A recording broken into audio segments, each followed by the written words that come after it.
Okay, so let us revise some of the things what we learned last time. So basically, we are trying to redefine some of the understanding which we had on resolution. When we talk about high resolution TEM, so most people do not understand what is resolution, and most people do not even know Rayleigh criterion. Forget about advanced things.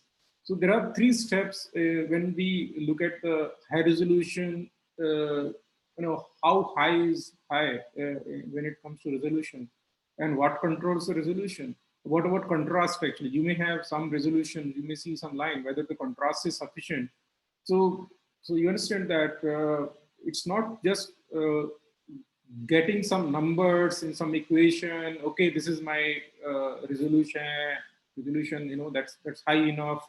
So many angstrom and so many nanometers. There should be some information. There should be contrast in the images. Images should be clear, and what we call it information limit.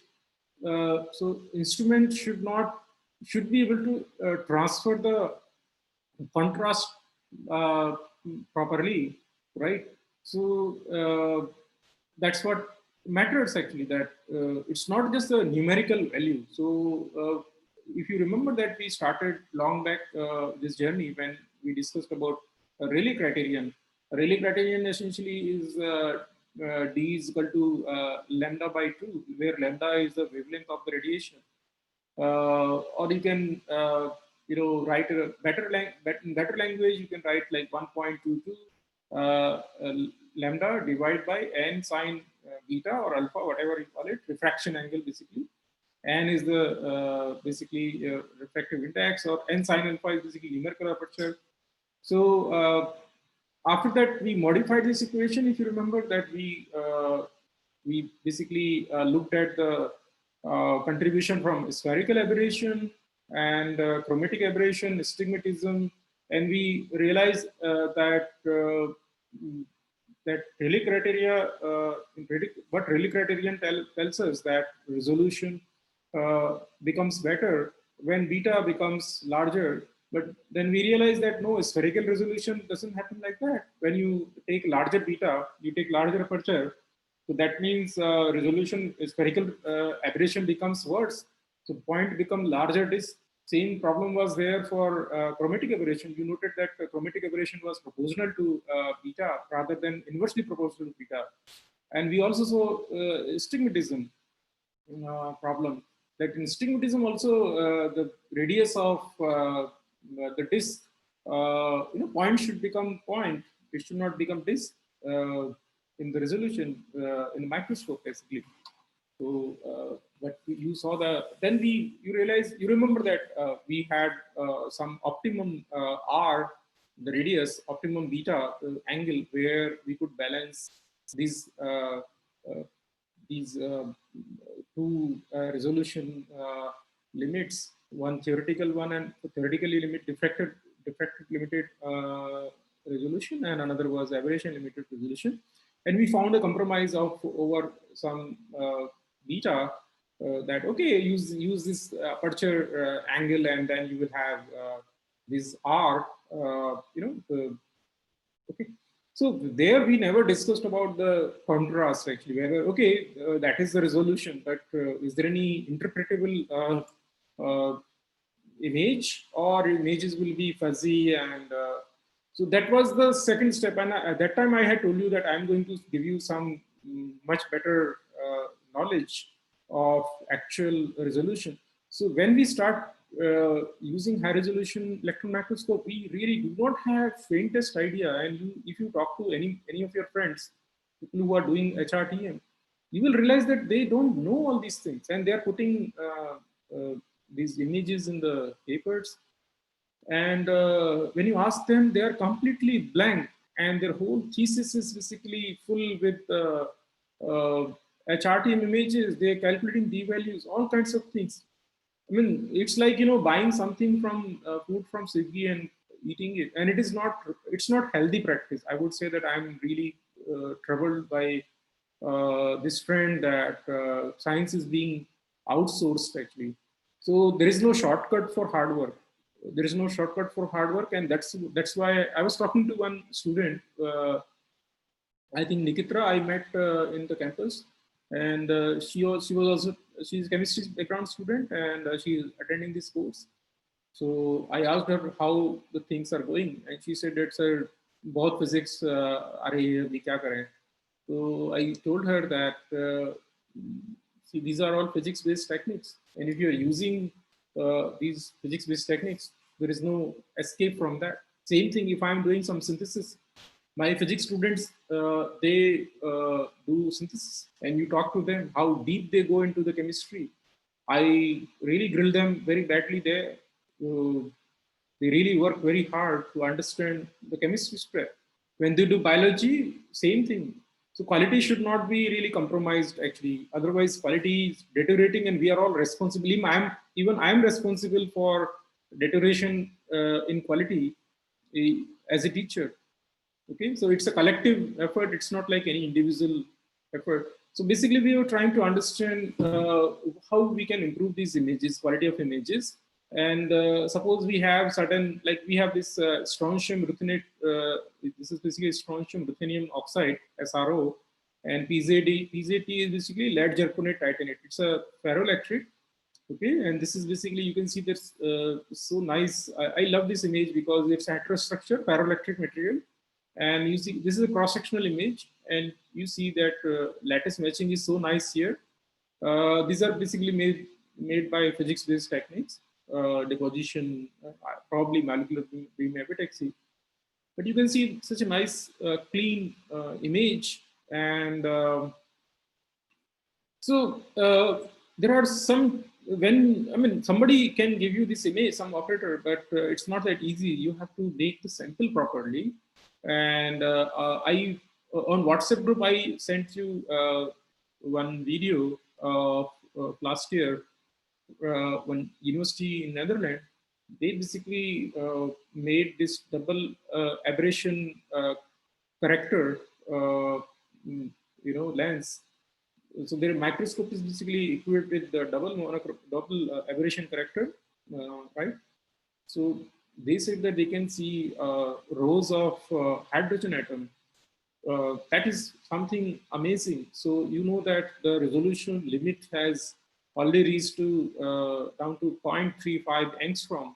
And what is the diameter of hydrogen? It is around 1 angstrom. Radius of hydrogen atom is around half an angstrom, right? But there is not much contrast from hydrogen. You know that there is only one proton, one electron. So there is not much interaction. There is nothing much in the nucleus. There's not much charge there. Only one positive one charge in the nucleus. So electron nucleus interaction doesn't happen that strong. So that's a challenge. Even visualizing rows of oxygen. You see this oxygen here. This is also a challenge actually. If you zoom these images, basically dream of a chemistry, whether you can point to certain atoms. Okay, this is strontium, this is ruthenate, and this, believe me, this is these, some of these materials are very good catalysts also. This, I think that strontium ruthenate. Many students are from chemistry background in my lecture. You tell me whether I'm wrong. That this material looks like a very good, possibly good catalyst also. So, but when you are working with catalyst, the surface becomes the single most important thing, surface characterization, right? So for that, you are interested in knowing something very deep. You know, that's why, like catalysis student, they challenge the many things. Actually, they want to know more about the materials because that matters to them. Sometimes in situ experiments, they are interested.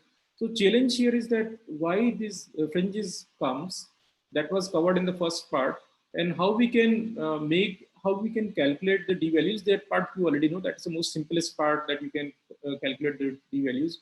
So how do we obtain this image, and how do we make sure that at the same time the lead zirconate certain plane is also visible here, and strontium ruthenate, certain plane with certain other d values is also present here.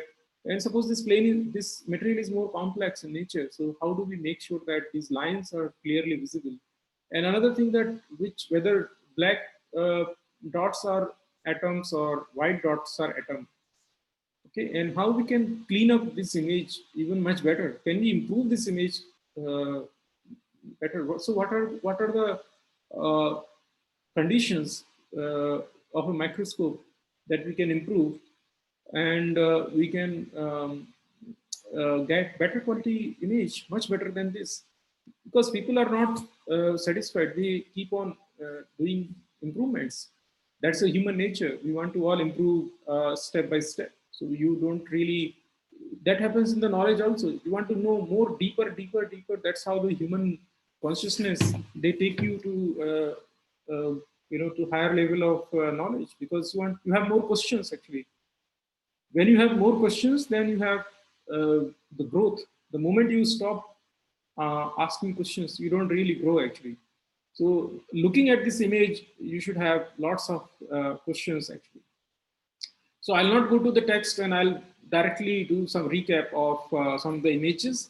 So typically what happens when you have electron beam coming from the source, which is a monochromatic source, and you know the energy already. So when the monochromatic source basically that get focused from these condenser lenses and objective lenses, then you have upper objective lens basically, but you can call it C3 also. So then when this electron beam, parallel beam passes through your sample, so part of the electrons will travel straight and part of the beam will get diffracted. So here we are not invoking the Hauy-Willian equations, because sample is not thick enough. We don't want sample to be thick. So otherwise we would have intensity variations here for thicker sample. So what we do with that in bright field, we block this diffracted beams, and we allow only the straight beam, and we form image out of that. That is called bright field. If we do the reverse of this process, if we put the aperture in such a way that we block this and allow diffracted beams and form image, that is called dark field image. And you know the other tilted, this is centered, there you know that there is something called tilted bright dark field also, where you tilt the beam so this becomes in center. That is much better, right? You can precise the beam also. That is becoming very popular. And there is one lecture, there was an advertisement by one of my good friend, Dr. Partha Ghoshal. He's from the Defense Lab, Hyderabad. So his lecture will be there, so you can all attend, I think sometime this month. So, so that lecture is on the precision when you precise the electron beam. So how you get some additional information. So high resolution image is not exactly you keep on magnifying it, and then you can never get lattice fringes what you saw earlier. Only way you can get lattice fringes is basically you allow diffracted and direct field both to merge, and then you get the lattice fringes actually, right? So so similar to this basically. So you have interference of beams which are diffracting, right? This is spot we all discussed about that. So let us move on. Now we have to understand how the microscope works. So basically, we all knew that. So this is the incident beam, okay, and incident beam undergoes some information transfer through the lenses. Lenses play their role, and then we get some kind of image. So then this is the most important part, weak phase object approximation. This is the most important part in TEM, highly applied. It's not a theory, it's highly applied work, because you have to first check the sample. When you insert the sample into HRTEM, for HRTEM imaging, in the chamber, you have to make sure you have to ask this question that am I doing right? Is this sample does that sample satisfy weak phase object approximation or not? That question should be answered. So if you do not know, then you will just insert any sample anywhere. You don't know the defocus condition. You will get some image. You will take.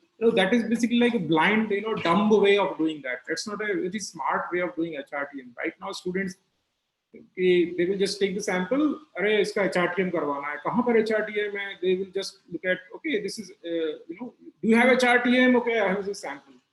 I mean, so dumbness is there in this generation. Sometimes it is unbelievable. Actually, they really do not know whether the sample is good enough for HRTM. They will just take any sample without any thought process. So this is the condition which has to be satisfied. Not all the samples are suitable for HRTM. Please note that. And if this condition is not satisfied, so these are the two things. Basically, specimen regarded as an object which does not change the amplitude. The amplitude change should not be there. There should not be any absorption of electron. There should not be any inelastic scattering. There should not be any backscattering. No loss of electron. No loss of, okay. And electrons which are coming, electrons which basically which are coming to your sample, they are necessarily coherent, but they should remain coherent actually when they exit. So you don't want incoherent and inelastic signals. Otherwise, you will not. Suppose these electrons are not coherent, then you can't get the images. You will get very okay. There was somebody in my office. So if these beams are inelastic and incoherent, you will get very fuzzy image, very fuzzy image. You cannot get this quality of image. You have to have the beams highly coherent, and beams which are not undergone the inelastic scattering. This has to be maintained, and this can be maintained only when sample is thin. So how thin? Basically, that depends upon the Z, basically atomic number of the atoms which are present in your sample. So for some samples, weak phase approximation may fail just in 1 or 2 nanometer thickness. Please believe me. For many samples which are really high atomic number, the weak phase approximation may fail just in few nanometers. So how can you get HRTM images? You cannot get. And most of the times, people now simulate the images. You may get something, but it is not really a good quality. It's not the best. Sometimes you simulate actually. You have software where you want to simulate the image. You should be doing that actually. Right? You should simulate it actually, so that so you should not have Fresnel effects. We'll show you at the end of this lecture. Today I'm going to show you because one of my students actually, she was very deep into this electron microscopy. She was a chemistry student, and even now she's doing very good work. She did postdoc abroad somewhere, Shubha, and she continued that high quality, the way I trained her here. So she came up with some images of some titanium oxide nanowires, right? And nanorods, actually, not nanowire, nanorods, where there was one parallel white shadow close to the nano rods, and that was quite prominent.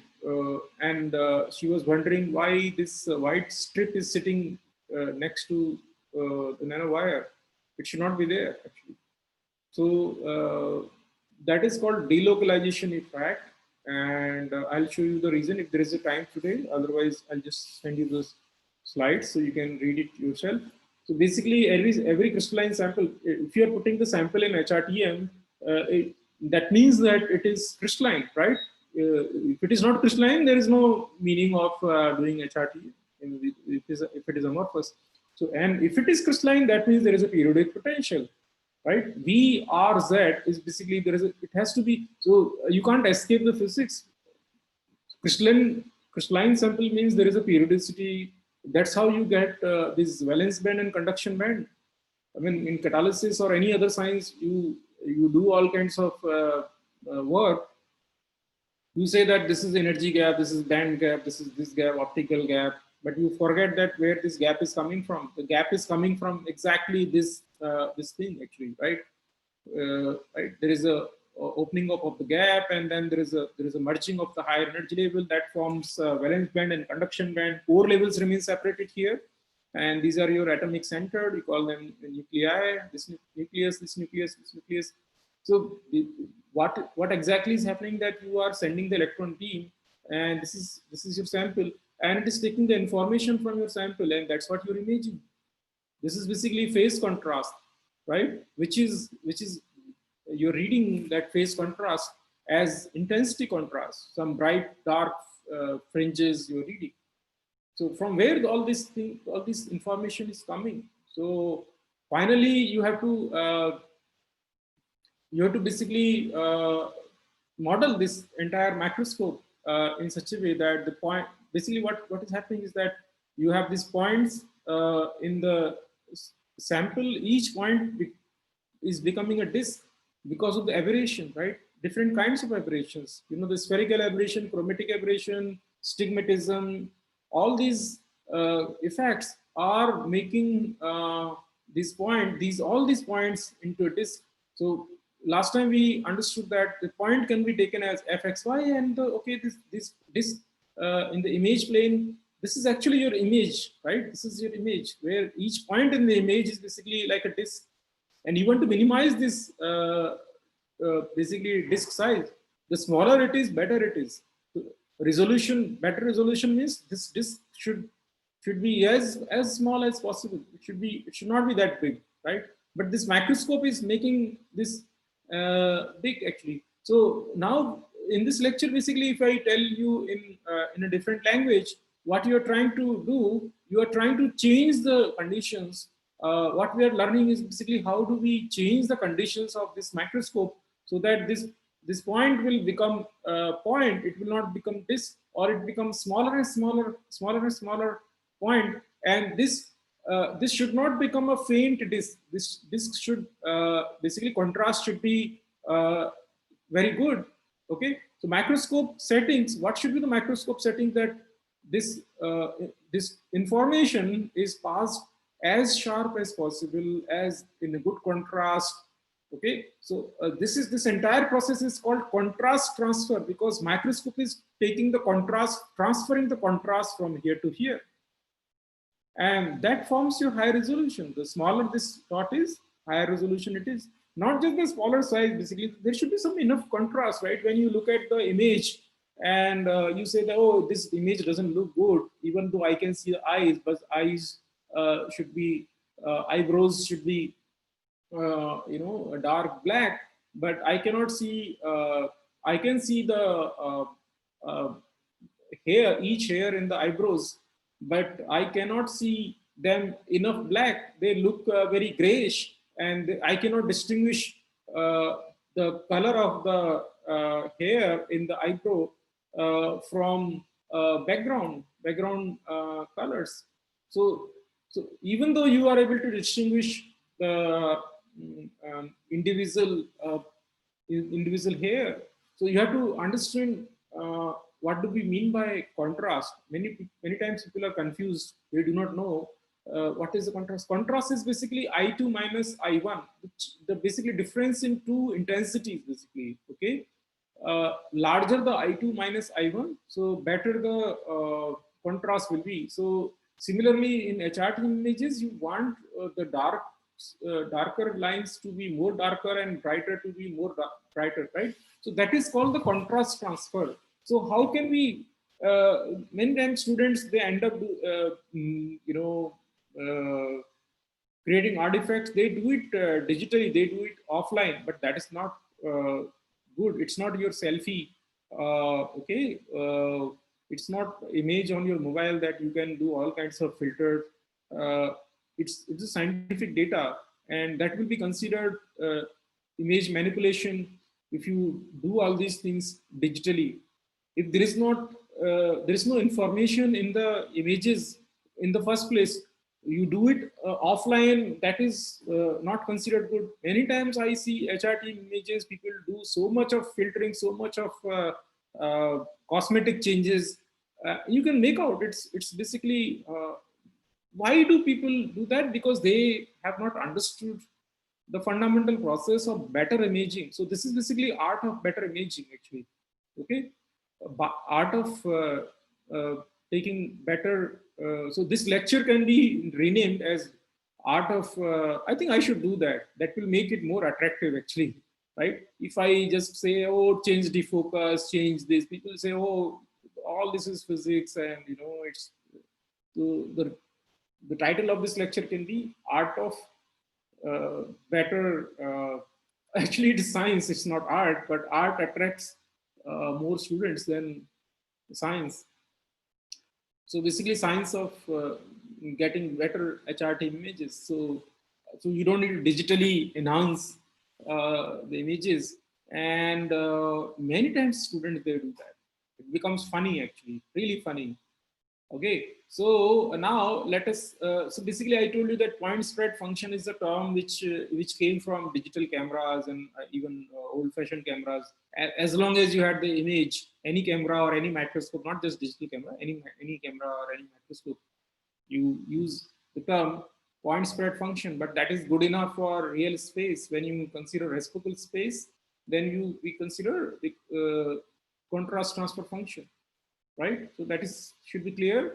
Now we know that HR is basically nothing but your point spread function. FR is the point here in the image plane. This is your sample.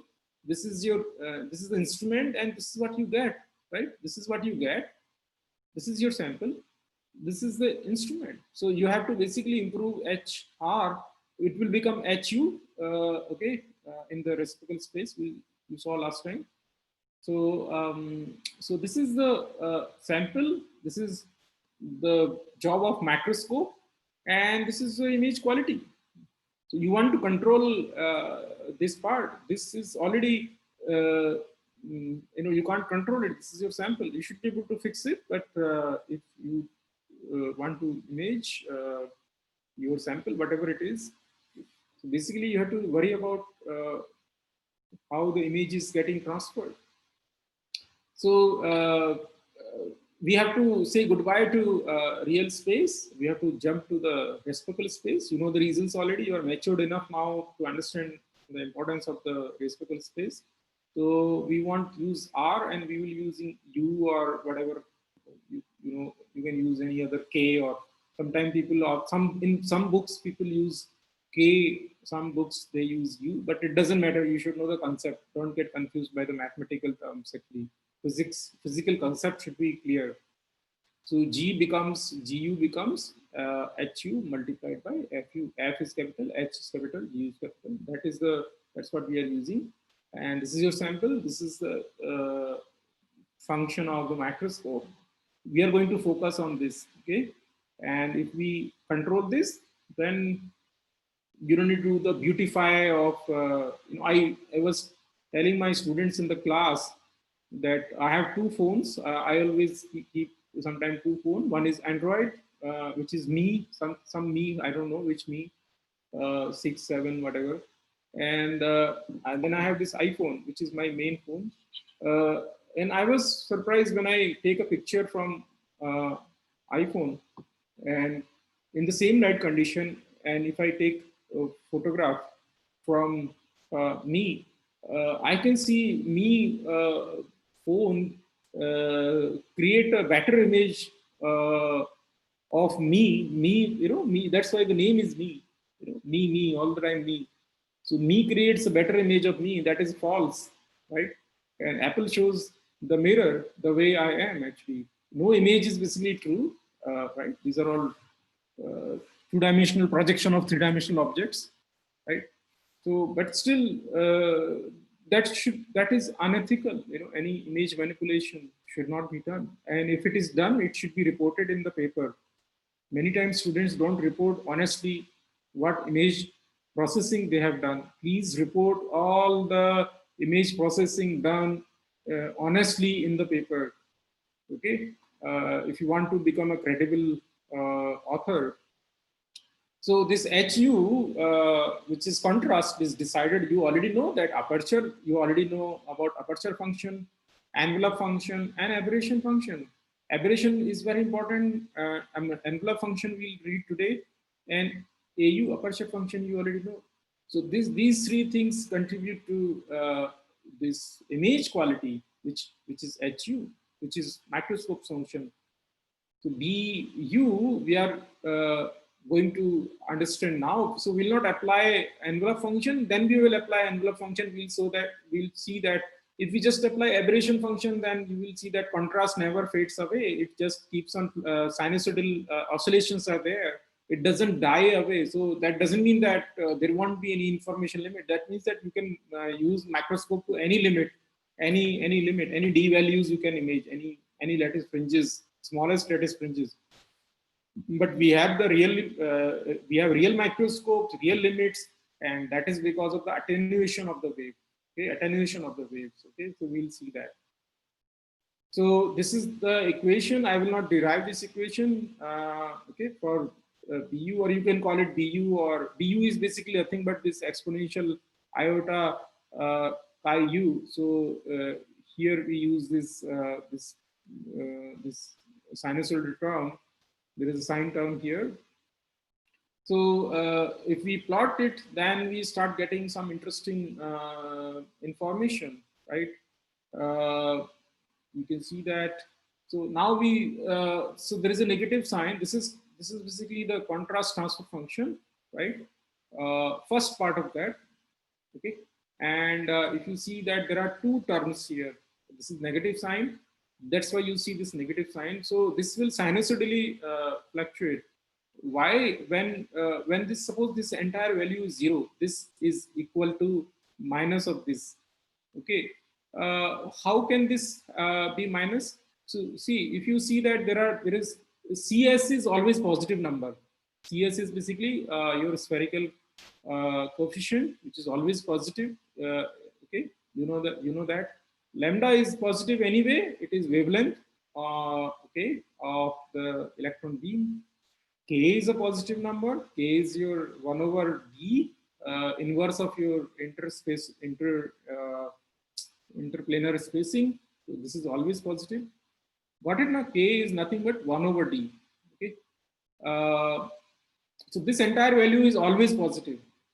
Okay. Spherical. This aberration coefficient is positive number.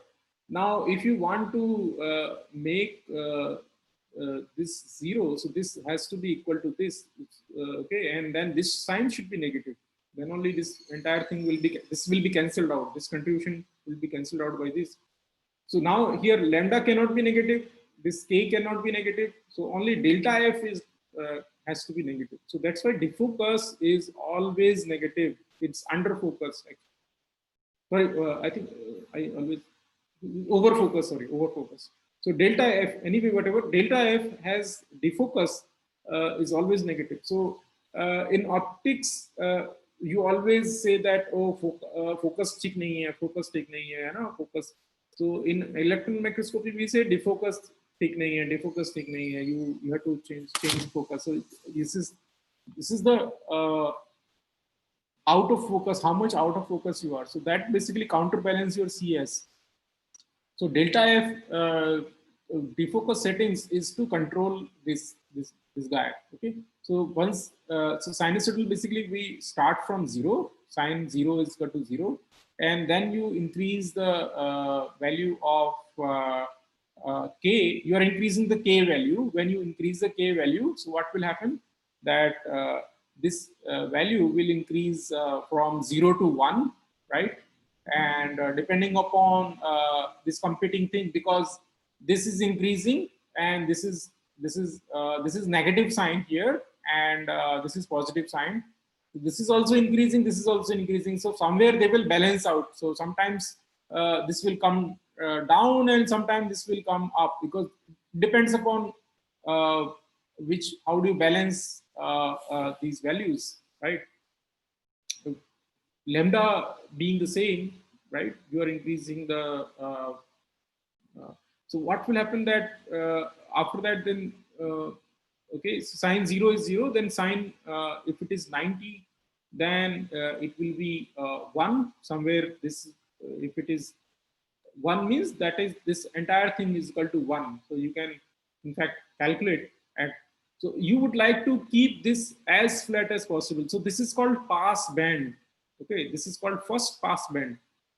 So, idea to get better quality image, better quality image is to keep this as broad as possible. This is called pass band, first pass band, and this should be flat as possible. There should not be any bump here, because if your d values are passing here, that means the lesser this value, that means contrast will be lesser. When I broke an example. So this suppose your hair color will look less less black if it falls at this point. Here it will look contrast is very good.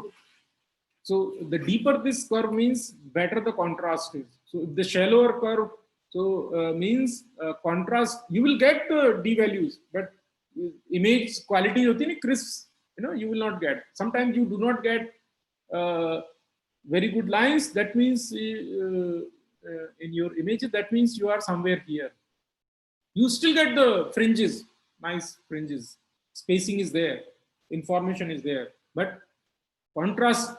So then if you come here, that means contrast will be 0. There is no contrast. So you would like to avoid being close to this point. So, okay.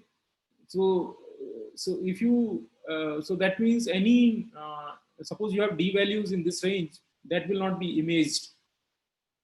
Got it? Only for this setting of this microscope, for this setting, 200 kilo electron volt, certain defocus, certain lambda, all kinds of things.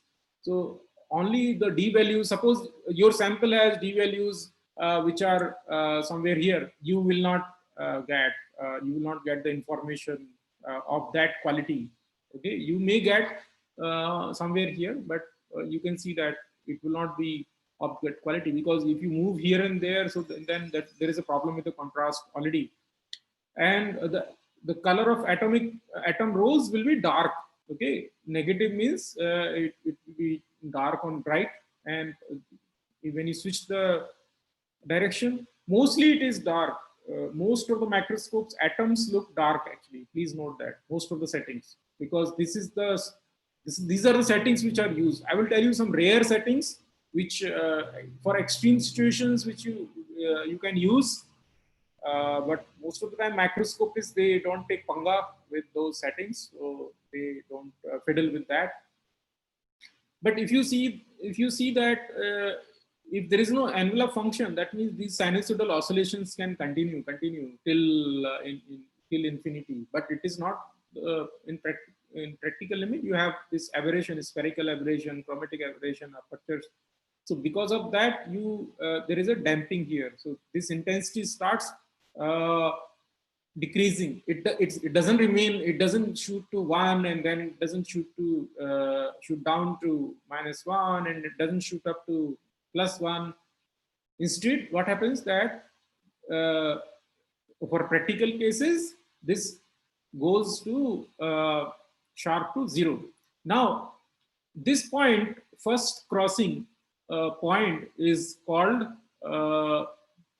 point resolution, actually point-to-point resolution, right? What we mathematically describe that, okay, this is the point resolution of the microscope. Point resolution of the microscope basically comes from this number. Now, how can you make it better? How can you, who decides this actually? Can you decide this? Yes, that was a, dream which Otto SCHERZER had so many years back, that can I, yes, 2 days back, students sent this paper, okay, highest resolution cryo-OT images. But now what is the science behind that? What the people were doing? They were actually working on this curve. Please note that, all the students. So there is no other way. You have to work with these curves, and then only you can reach that kind of uh, basically good images. So you can say, wow, such a nice image, what this university has done. But very few people take pain to go through the details, how they would have done. That's why from India, these kind of efforts are not happening, because we hardly go into detail. हमारी पहली दम निकल जाती है, बहुत पहले ही दम हमारे हमारा इतना स्टेमिना रहता नहीं है. Potential is not that much that we can take that much of stress. इतना डेप्थ में जाने का इंटरेस्ट बहुत कम लोगों को होता है इंडिया में. मैं हिंदी में बोल रहा हूँ क्योंकि ये रिकॉर्डिंग वगैरह है, तो लोग विदेश से भी देखते हैं. बट टीचर की जैसे मैं थोड़ा दुखी होता हूँ कि इंडियन स्टूडेंट्स को आजकल तो बहुत ही इंटरेस्ट कम होता जा रहा है. वो इंटरनेट पे कुछ देख करके खुश होना, वो तो ठीक है कि हाँ बाहर की यूनिवर्सिटी ने ये सब किया, इतना अच्छा किया, हम लोग भी यूज़ कर लेंगे उसको. बट ठीक है, that is not a good thing. So I told you that EU is basically envelope function, and that makes sure that this contrast goes down. And so this is, what is this point? This point is called point resolution. So when you say that microscope has got resolution of 1.2 angstrom, so when you say 1.2 angstrom, that means this should be, so what is the resolution of this microscope? Somewhere around 0.23 nanometer, right? 2.3 angstrom. Got it? So this is the point resolution of this microscope for this setting. And there is another very important term that, but there is still information. There is information is still there, no? In the microscope. You can image the atoms somewhere here for these day values. So your information limit for this microscope is somewhere around 0.17, somewhere here, because it's becoming 0. Okay, 0.16, let's say 0.17 nanometer. So this is called information limit. So this is also passband. This is also passband. So you can image your d values. Suppose your atomic rows are falling somewhere here, you can still image those atomic rows. But here it is very risky because there is no flat region here. There is not much flat area. Okay, it's like, you know, you want to stand on a cliff. Okay, when you go to the Everest, it's like peak of the Everest. You need some place to put your feet. You know that at the top of the Everest, you hardly 8 people can stand. So they have to climb down quite fast.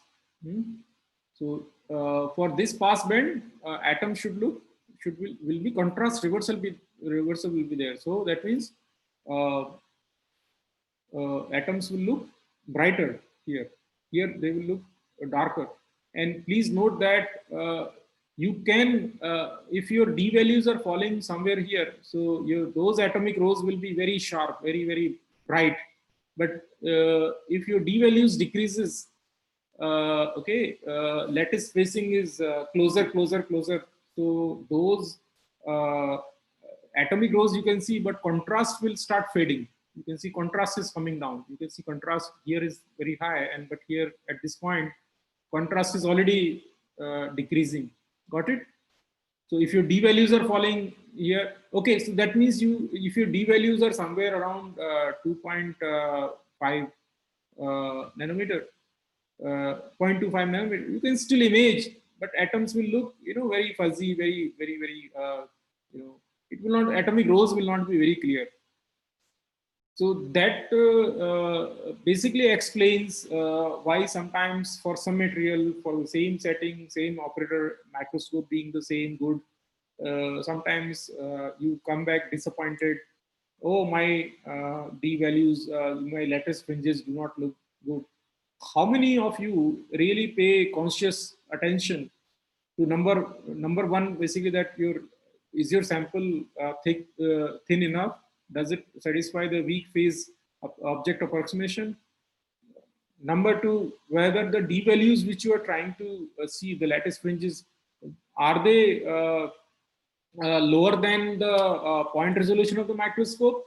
Forget about that. You see so many papers. People are, artificially they inflate the resolution. They say, oh, my resolution is all kinds of funny numbers. You cannot do that. So you see this image. These numbers are not reliable. These numbers, sometimes people say that, oh, D values are so my lattice spacings are 0.267 some nanometer, but these last digits, do they have any relevance? No. Okay. So you have to really be very careful what you are getting. So, so that means this macroscope cannot give you so easily D values which are falling here. So what can you do? So this information is available. Some contrast is there. You will see these atoms very faint because contrast is decreasing. But that means information is not zero. Information is zero here. So this is called information limit. This is the resolution limit, point resolution. But in extreme condition, you can image here. I will tell you how to do that. There is a trick, and that is part of this course. How you can fool the microscope to push it to the limit actually. Okay. So this is already explained. So this is basically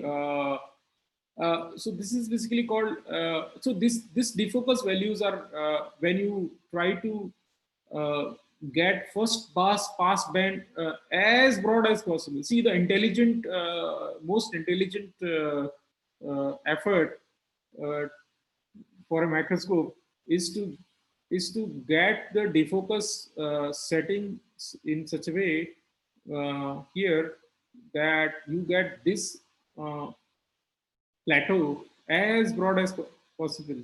Like you see on Panchgani, that plateau is there, no? Horse riding is there, so broad. So that means you can accommodate so many D values here, and this is not very good idea. If you add this bump, that means it's not a very good thing. It should be as flat as possible, and this should be. But many things are not in your hand because see, this is decreasing because of your spherical aberration. That's why if you take better microscope, so this decrease in the intensity will be will not be that fast. Okay, this envelope function will not be that sharp. So that means if it is not that sharp, that means you have some information, you have some hope that you can use the see, one thing you should note, that what I'm telling you, that this is the point resolution, but if you come close to that, your intensity is already dropping very fast. So you want to at least minimize that. So that means you are not able to even use this area very efficiently. So what to do? Again, that chromatic aberration is also chromatic aberration is also it's affected by your sample thickness. So if your sample is thick, so this will fall much sharper. Please remember that. This can drop much faster, this orange curve, because of your sample thickness also, because we have already read that sample thickness can increase the chromatic aberration, CC. Another point is, if you take thermionic emission, then this will drop like hell. This will drop very fast. Okay. So you will not be able to see a lot of details, even though you say, oh, I can see lattice fringes in thermionic emission. Why do I need field emission? In field emission, the temporal coherence and spatial coherence is so good that you can really get very crisp, very nice qualities. That's the reason that in field emission, you see the contrast is very good. The images looks very sharp. Even in FE-SEM, forget about FETM. So, have you ever realized that why? What is the reason that lattice fringes look so so appealing, so nice. You are, oh wow, so it's such a nice paper. So the reason is in this orange curve only. So this orange, this decay is your enemy. Got it? This decay should not be that fast. Decay has to happen, right? We all have to decay, but it should not be that fast. It's a deterioration in the contrast. Got it? The faster decay means the quality is going down. Now, this table is taken from FEI. Okay, I asked my friends in Icon Analytical to give me some fact sheets long back. These microscopes are not available in market now. These are old microscopes, but these microscopes were there in at NCL. Now we have new microscope. I don't have that detail, but idea is to learn what information. So these things you should be putting in the paper. So you see that point resolution is even for, this is basically twin lens. Okay, ultra twin, super twin. Twin lens means the lens which is closest to the sample, upper objective and lower objective. I have already taught that. In sample sits very, and the magnetic field is very high from here to around 2 Tesla. So for if you have magnetic, strongly magnetic particle which can fly away, so you should switch off this lens. But these lenses are essential for high resolution, but they are not needed for regular topographical image. You just want to look at the size of the particle, you can switch off these lenses. Okay, so you can see that point resolution is not very good. It's just 2 angstrom. So this is basically coming from here. You can see that this is this microscope. What we are looking at, it is also around 0.24. Got it? 0.24 d values. Okay. Similarly here, around 0.2 only nanometer. Same here. So these values are somewhere around this only. You know, if you take a better microscope, this will be slightly pushed towards right direction. So that means for ultra twin, this is 0.17. That means this point is somewhere 0.17 means this is 0.167. So somewhere here. So this point will be shifted. This is a big deal. So that means you can image these d values. What does it mean? That these d values, so if suppose you have a sample which has got d spacing falling into these areas, so sometimes you say that, oh, I do not see these lattice fringes, but I see corresponding XRD peak. The reason is basically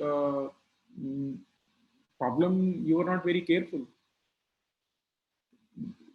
First question you should ask whether you should look at this table and your d values are somewhere falling. So this is basically called, this is called information limit. Information limit is basically this one. You can see for as twin lens, information limit is 0.14. So 0.14 is basically, so this is the information limit. But here intensity is so weak, you should not be working here. Intensity is already dropping. It's not 1. Ideally, it should be somewhere close to 1 if you want to see very good quality images. So you can see information limit is here 1 angstrom, but that means you should be able to see the point which are closer to each other around 1 angstrom, but it is not the case. Extended resolution, I'll teach you today, and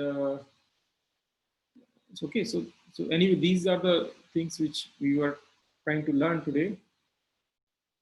So you already know this was our earlier definition that from spherical aberrations, you know that the compromise which we reached. Okay, this is basically power 1/4. This is distance between 2 points. But this doesn't mean much because you know that contrast is the most important. So we didn't consider the contrast transfer, the red, this orange curve. We may be meeting this condition, but our contrast may not look good. So you understand? So I'm telling you the physical picture, the application of real application in the laboratory of these equations. Otherwise, you know, there should be some physical background. Yeah, I will not read these details, so you can read because these notes are for you. Why this detail is good? Why should one use FAG? I have already taught that damping of contrast transfer function is less drastic in TEM with lab 6 cathode. Why it is less drastic? Because CS, because this equation, what it is telling that this damping doesn't happen that, okay, this damping is not drastic because CS is small for field emission. This value is very small, much smaller. So that means this damping will not, this drop will not be very all of this, and this kind of sinusoidal, we get much better plateau here actually. Okay, so next point. Larger K vectors, it is strongly recommended, strongly damped because of mainly due to, I already told you that for larger K value or smaller D values, this damping happens of contrast transfer function because of chromatic aberration. This is already covered. Focus spread is again nothing but aberration only. Energy stability is nothing but you know, suppose your current is not stable, so suppose the beam is not stable, right? So these are the considerations. Second one is there is information available in the oscillations beyond the point resolution that we have been discussing. Till the information limit, you can get some information out of the microscope, even the contrast. So some contrast is there. Contrast doesn't drop that sharply in field emission. Thermionic emission, it just drops like hell. So you can achieve better resolution, even though, even beyond first pass band. Beams are much more coherent, fine, that is already covered. So life is like this actually. You can see that there is comparison. This is lab 6 contrast transfer function for lab 6 cathode, and CS is 1.15 and CC is 1.5 again millimeter, 1.15, and chromatic aberration 1.5. And defocus is SCHERZER defocus. We'll see what is SCHERZER defocus in a moment, but just take it for granted. Here, basically, the difference is that you can see that here it is crossing around 5.1 nanometer, which corresponds to resolution of 1.9 angstrom. But here you can see it is crossing 1.0 information limit. Information limit is here. You can see that here curve has decayed much earlier. You know, the damping has happened so fast. Got it?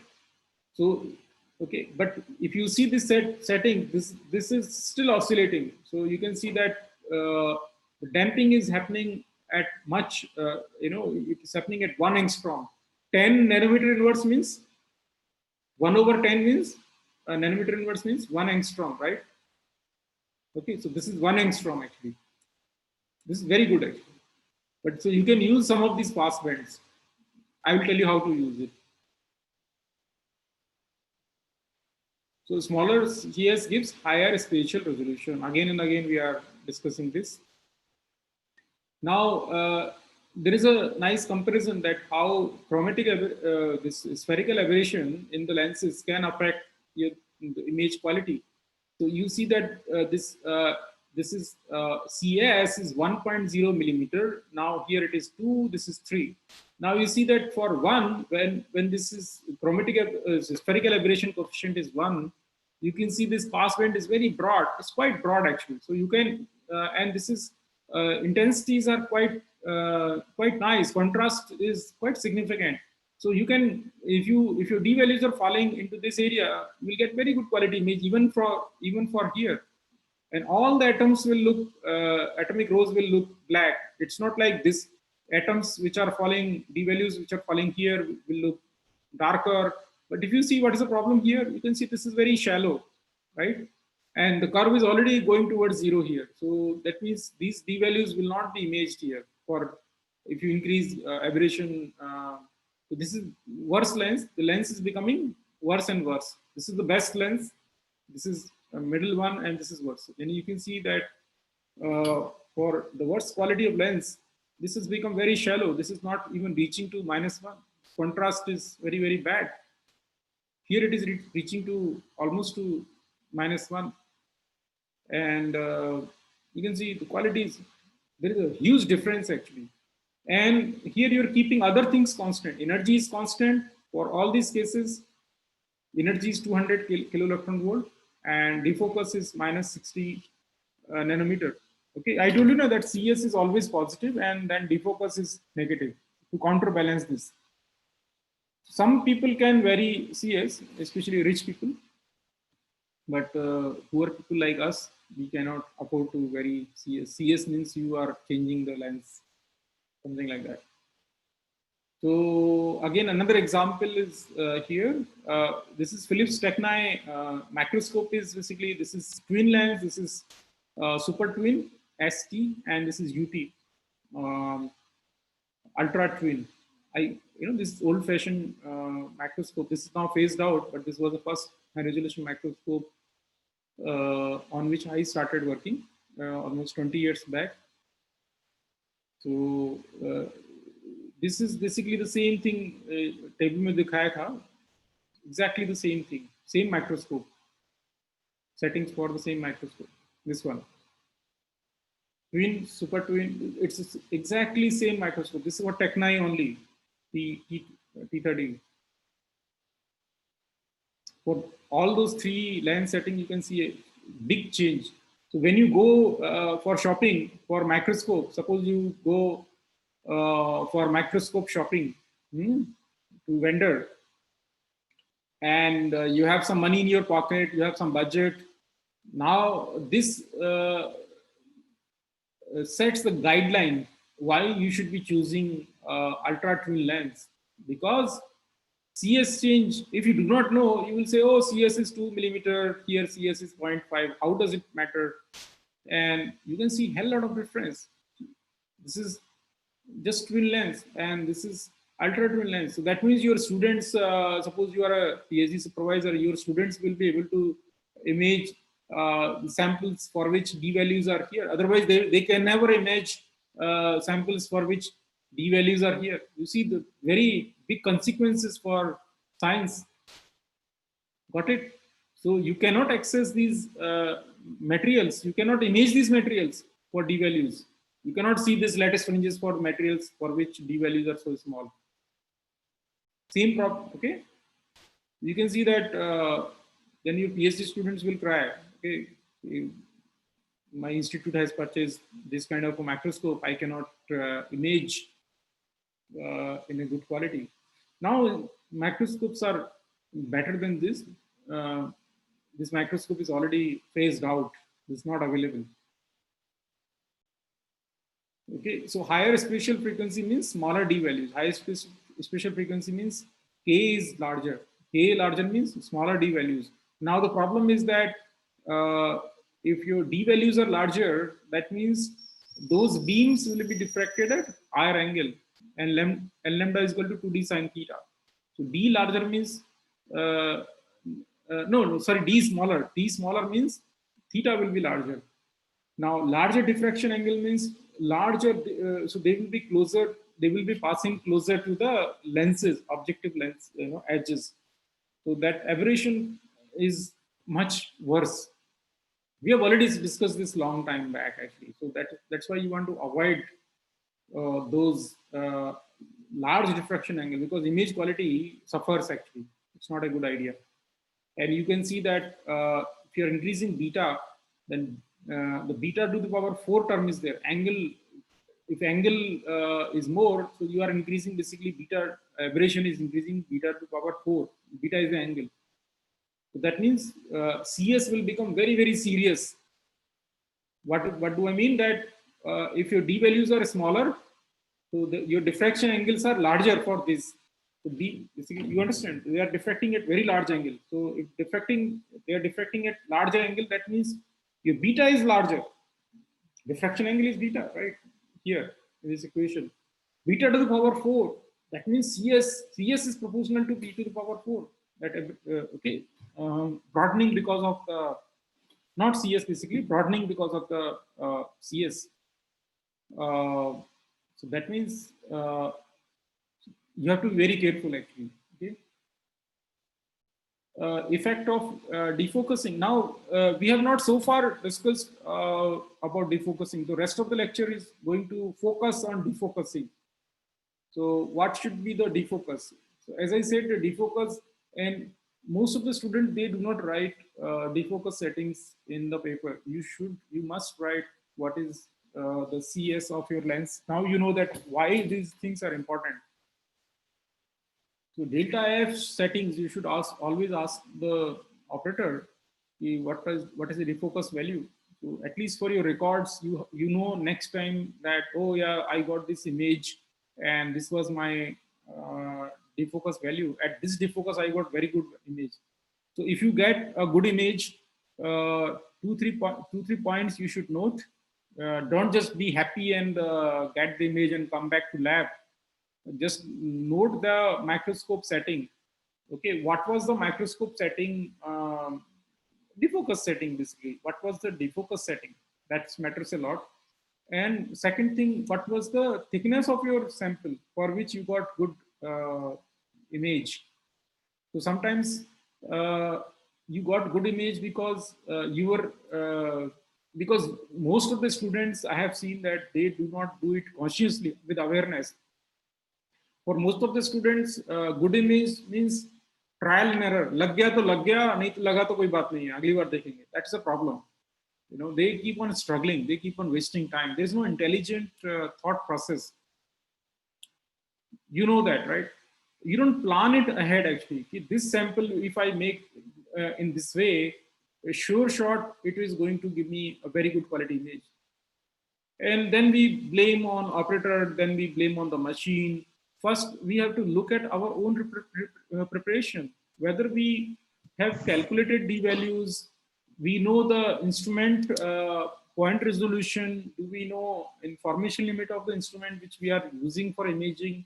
Most people do not worry. Most people don't even know that these D values can be measured by the microscope or not. How many of you, honestly, you just think about what I'm saying. How many of you, those who have done HRTEM imaging, how many of you really bother to check, okay, let me check what is the point resolution, and also did you consciously check, okay, these D values are falling in this range, whether I can image at that contrast or not. Nobody really bothers. It's like a blind process. पूरा अंधा बन के वहां जाते हैं, sample लेकर के भागते हैं, अरे ये इमेज करना, HRTEM इमेज करना. Nobody really bothers about delta F. Nobody bothers. If you really bother about delta F and thickness, check it using AFM. What is the thickness of your sample? Right? AFM is the best way, or profilometer. You should always do that. Use profilometer or or AFM to look at the thickness. Then you plan properly before attempting to HRTEM. It's not like my institute has got DTM and I can rush to take the image. Any question? I can take few questions.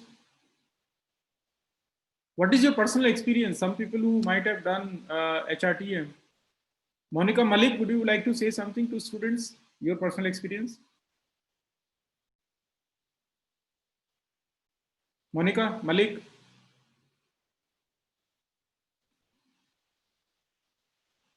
Prabhu, would you like to share your personal experience with HRTM? No, sir. Yeah, can you share with the students your good or bad experiences with HRTM? Sir, bad experience, whatever we are looking good image, it won't be coming always. It is not coming always, because always they are telling that image is not good. Sometimes your sample preparation is not good. They are telling always. So now you know the science behind that? Yes, sir. Yes. Now I am. So is it useful, this physics, or it's not useful, this physics? It is useful, sir. So Prabhu, believe me, please have trust on your teacher. Whatever I'm teaching, it's not just mathematics. I am putting a lot of time. Whatever I'm teaching, it's bare minimum which is required actually. Bare minimum. I have cut down the detail, cut down the crap actually. Yes, sir. Whatever is useful, that only I'm feeding you. It's very useful actually. Yes. So, who else has done HRTM imaging? Let me pick up some people. Monica Malik, please unmute yourself.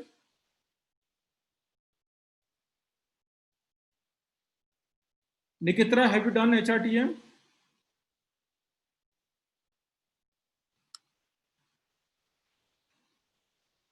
Nikitra, have you done?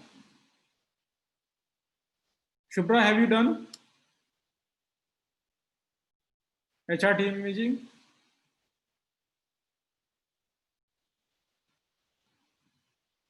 Can you unmute yourself?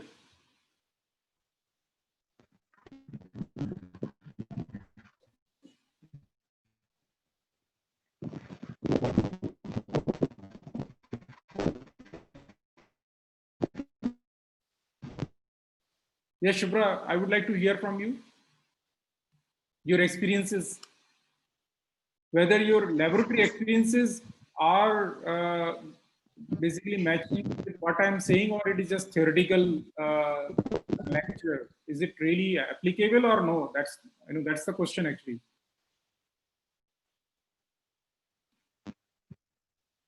You're not audible actually, Shukra.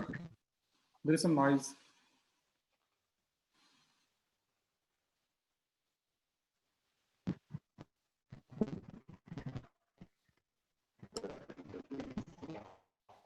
Monica Ghalawat, can you open your mic? Yes, sir. Yeah, can you share? Sir, I have once done HRTM. The images were not that good, but now I will go with all the back calculations. Back Definitely, I will calculation. go. This Yes, is sir. the right word you use. Back calculation. Uh, That's the right yes, word. sir. So Actually, for example, number one, number two. Can you list out? like I will definitely check my D values. Yes, yes, that's What good. are my D values Yes. from XRD? I Make have basically some table prior of the values. knowledge.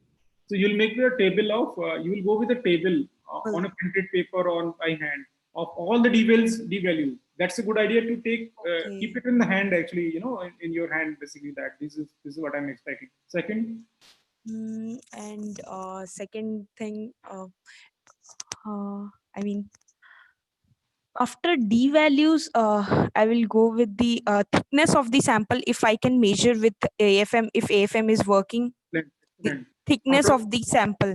Suppose you do not know the thickness, what will you do? Okay, then, I okay, tell you because I have not told you. I yes, told sir. some time back also, but people may not remember. Most time you can look for the edges of the sample. Those are thinner. Ah, Yes. yes, sir. If you have not done AFM or profilometer, to look for the corners actually of the flake or whatever. Those are usually thinner.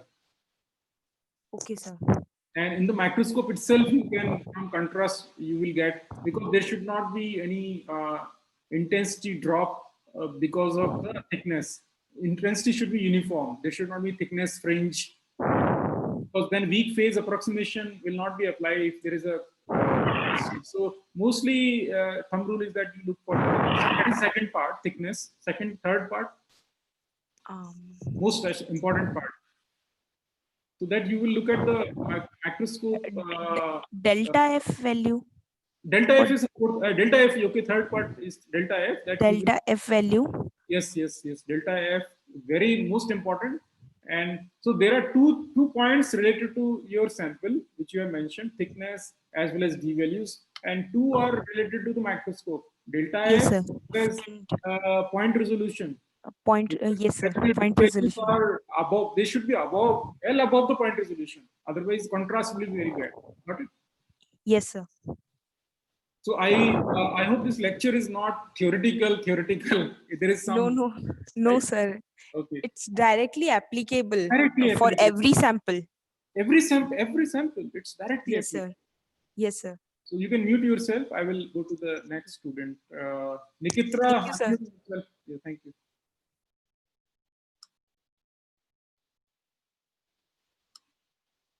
She has gone to sleep. I can check actually. This is a good way of checking students whether they are sleeping or.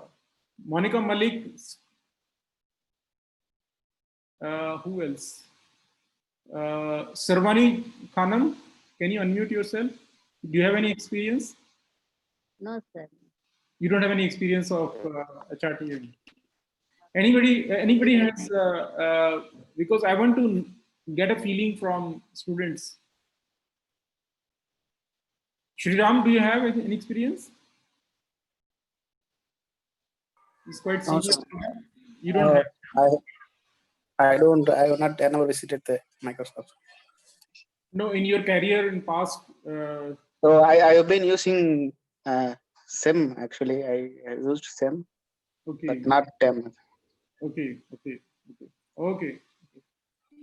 Sir, in HRTEM, most of the time they will focus their which one is good image. Only that only they will focus and they will calculate d value. So most of the time it is That doing is like that. that's a trial and error actually. These Yes, are sir. yeah. Now you know the passband actually. You can get these numbers actually. Prabhu, next time you should ask them what is the delta F. You note down. For Yes, sir. Okay. suppose you get the good image, you should immediately note down. You should ask them what is the delta F. What is delta F. So next time you have at least some same number you can play around, right? Yes, sir. You can tell that, oh, I got good image at this defocus for the same microscope. Obviously this is going to be different for microscope, but Yes. it does delta F doesn't depend upon your sample. It Okay, depends sir. upon microscope only. Okay, sir. Okay, sir. Yeah. Because sometimes if I will ask, I am getting in XRT some different d value, but you are showing some different d value. So how can I correlate? But in that time that Prabhu, you asked very important, very, that's why I admire Prabhu. You ask very very serious question, and I want to speak on this topic off the record. After we, I don't want to speak on this. We'll later on discuss, but today itself. Okay, once we. okay, sir. But there is government of India, Prabhu. Government Yes, of sir. India is putting lot of effort in your. I can tell you something that suppose when you buy this microscope and you calculate the d values, how are you sure whether your microscope is calibrated or not? How do you know? Yes, sir. That we don't know, sir. We do not know. Yes. So sometimes these vendors, these operators, they fool and they charge a hell lot of money to buy the calibration samples. So Yes. government of India, we never thought we should be thinking, we should have been thinking from 1960s about this, and Yes. that's why this Make in India effort now, this Atmanirbhar, we are not able to sell our product in global market because people ask these numbers. Okay, you have made this material for this Yes. d value. Suppose your catalyst goes into a Ferrari car, got it? Suppose you Yes. made some catalyst and it is going, you are going to sell it to Ferrari. You cannot sell because they will ask you what is the d value, Yes, sir. Yes. and then you will say, oh, I measured from this microscope. Then they will ask you that, how do you know that this is d values? You are saying that your nanoparticle for this catalyst is 20 nanometer, but Yes. how are you sure that this is 20 nanometer? Yes, sir. Yes. So we Indians are highly unreliable because in last 60 years we never bothered about standardization. We don't have our standard made in India references. We don't have references. Even Yes. about, let me tell you about, suppose you want to sell your catalyst to some global company. You Yes. can sell sometimes, but sometimes suppose that you want to go for production, you want to look at the atomic weight percentage. Can you claim with confidence that this is the atomic weight percentage of my these elements in my catalyst, and you can you be reproducible, highly reproducible? Because how will you? What is your calibration for that atomic percentage? Whether it is a global, whether it is traceable, you know something called traceability. Yes. It should be traceable to ISO, International Standards Organization, right? Yes, So sir. Yes. you all the so it doesn't matter when you are selling something to some our local company, or you're publishing some paper, but when you are selling product, that's why we are not able to sell the products to global markets, because we have never bothered about errors in the measurement. We have never bothered about calibration. We never bothered about keeping the references, never about standardization. So these terms, nobody bothers about errors in the data, random error and systematic error. So we are just very blindly working. I'm trying my best at least to teach students limited things, but there are much deeper problems in our data. Believe me, when Yes, sir. we say application, everybody is singing application, NCL, or you go to any. But when you ask them what is the problem in the application, they are, it's like a dumbness, complete dumb. Oh, brain is completely shut down, and people are selling all kinds of making things, but they are not sure about calibration and standardization. That's where we fail. So what people do there, we are spending thousands of crore rupees of buying standards from abroad. We buy standards from abroad, and companies sometimes they fool us because we have no way of checking. Suppose some vendor tell you that this particle size this machine is giving to this. How can you check it? You have no way of checking, right, Raghu? No, sir. Yeah. So they can just fool us. They can cheat us.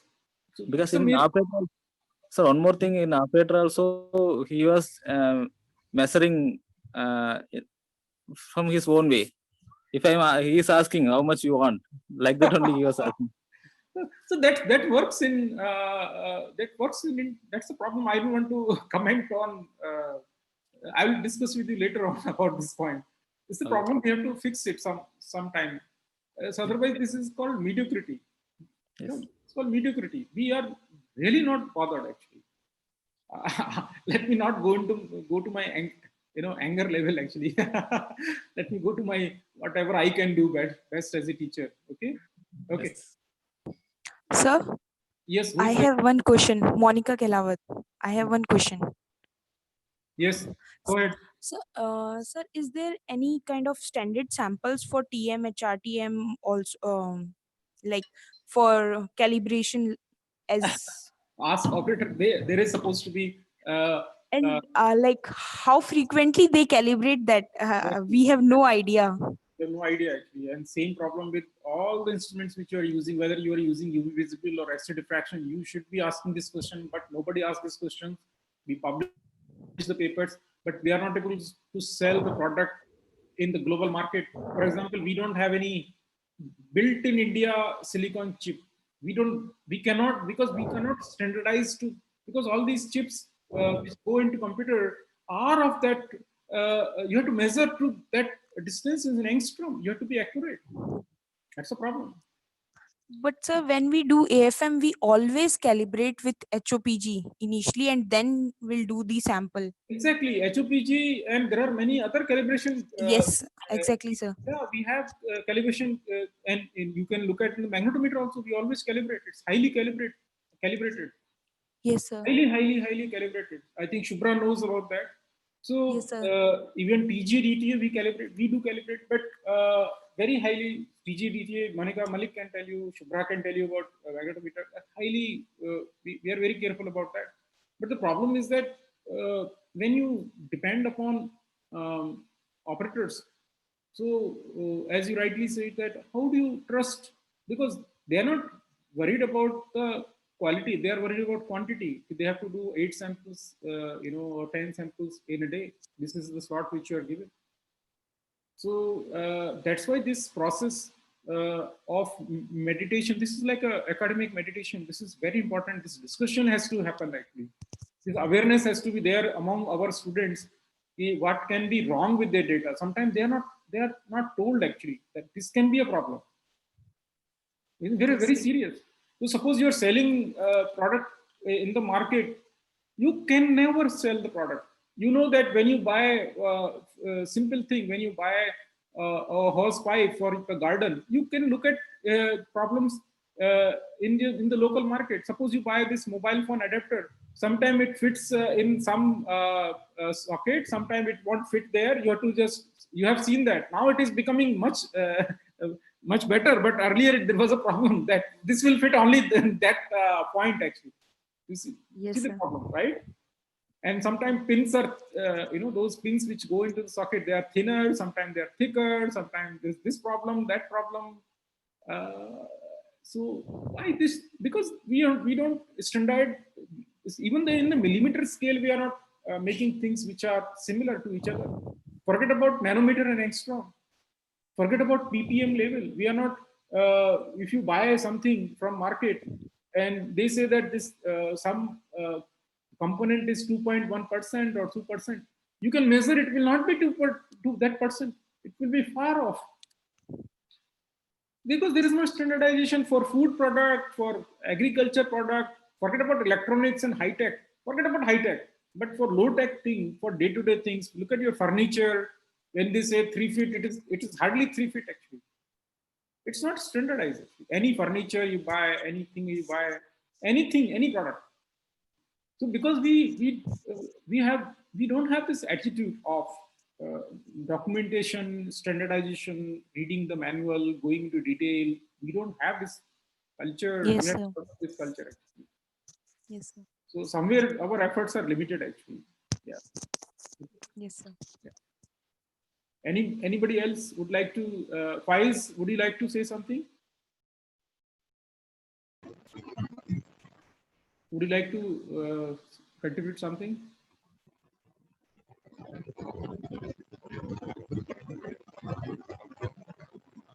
There is problem with your audio.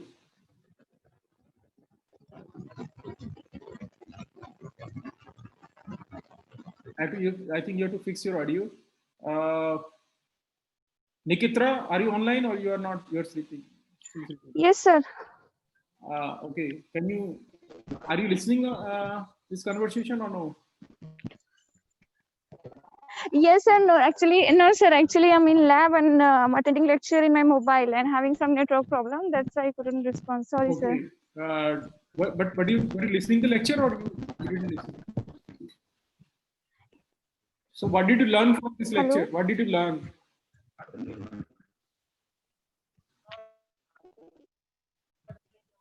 Hello. Yeah, I can hear you. What did you learn from my lecture? I think yes. Shubhra, what did you learn?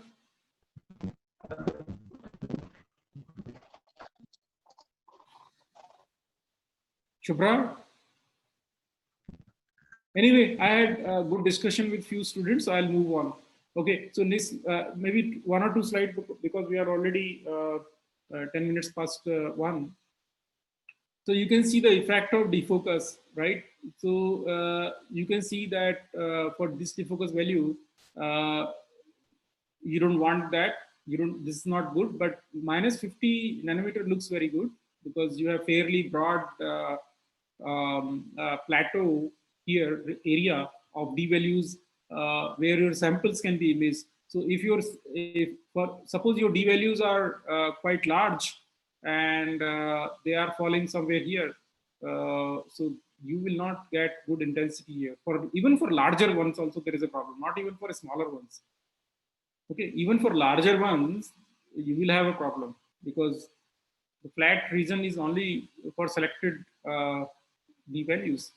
Now, if you increase further, you can see that this plateau, this first passband has become narrow, but this second one is opening up. this is a very good trick actually. This I will share probably next time when we meet. But this is the trick that not necessarily you have to use this passband. So you can increase the defocus value, and you can suppose your d values are which you're trying to image are somewhere here, which is beyond the point resolution of microscope. Now, how can you image? No problem. You can. This is the trick actually, which operator will not tell you. You can just increase it, and this starts opening. This second one, this second passband. So there are so many tricks in my my slides. Probably I'll discuss next time. And there are not many slides actually, only 10-15 slides. But let us go slow. Any question you can still ask.